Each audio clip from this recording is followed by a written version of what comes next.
Sir मैं तो late आया था, तो मैं ये पूछ रहा हूँ आप जो है B2B में क्यों गए, आपने क्यों चूज किया B2B? बेटे लेट आने की हमेशा सजा मिलती है, ये आपको सजा मिली है B2B।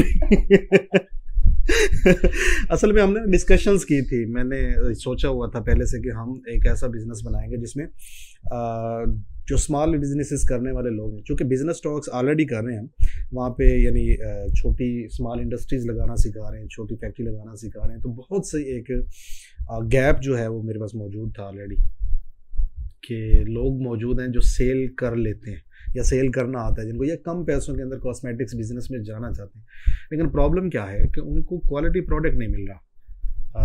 या तो खुद से फार्मूलेशन बनाते हैं, वो ऑथेंटिक नहीं होती, ना तो वो उसको लैब टेस्ट कर सकते हैं, ना हर मर्तबा एक जैसी प्रोडक्ट बना सकते हैं।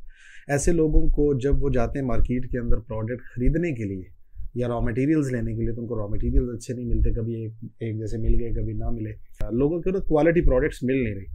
तो उससे क्या है कि जब एक मर्तबा कोई भी बिज़नेस हमारे साथ बिज़नेस कर लेता है और उसको अच्छे रिजल्ट्स मिल दे, तो फिर वो किसी और से प्रोडक्ट नहीं लेता, हमें एक लाइफ टाइम पार्टनर मिल जाता है। और हमने भी तो मार्केट के अंदर जाके बेचना है ना बहुत सारे कस्टमर्स और कंज्यूमर्स को, तो हमारे लिए अगर यही काम और कंपनियां करें जो कि ऑलरेडी कर रही हैं, बस फ़र्क ये है कि वो अच्छा प्रोडक्ट नहीं मिल रहा और हम बेचने के उसमें नहीं जाना चाह रहे, यानी कस्टमर्स के साथ डील नहीं करना चाह रहे, रिटेल में नहीं जाना चाहते, तो ये दोनों के लिए विन विन सिचुएशन है। तो आपने देखा ही है, जैसे हमारे पास इतने सारे क्लाइंट्स आ जाते हैं अभी भी, बहुत सारी कंपनियों को हम करके दे रहे हैं फॉर्मुलेशंस बना के पैकिंग करके, तो वो दोबारा किसी और के पास जाते हैं। वाई क्योंकि हमारी क्वालिटी अच्छी है। सिर्फ क्वालिटी नहीं, बहुत सारी चीज़ें हैं ना। देखिए नंबर 1 किस तरह के लोग आ रहे हैं, जिन्होंने नए बिजनेसेस स्टार्ट करने हैं, नंबर 1 वो लोग आ रहे हैं। नंबर 2 जिन्होंने अपने बिजनेसेस ऑलरेडी स्टार्ट किए हुए हैं वो आ रहे हैं। नंबर 3 जो ऑनलाइन सेल करने वाले कस्टमर्स हैं वो आ रहे हैं। ऐसे ही है। अब इन तीनों की जो सबसे बड़ी प्रॉब्लम है वो क्या है, इन सब को कोई भी चीज़ एक छत तले एक ही बंदे या कंपनी से नहीं मिल रही।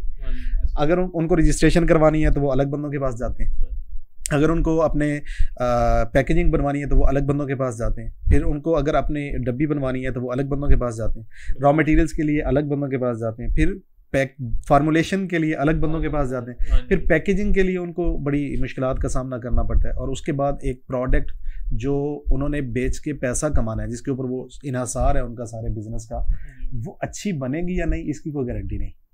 तो अपने साथ काम करने का फ़ायदा क्या होता है, सारी चीज़ें मिल जाती हैं, सारी चीज़ें मिल जाती है ना।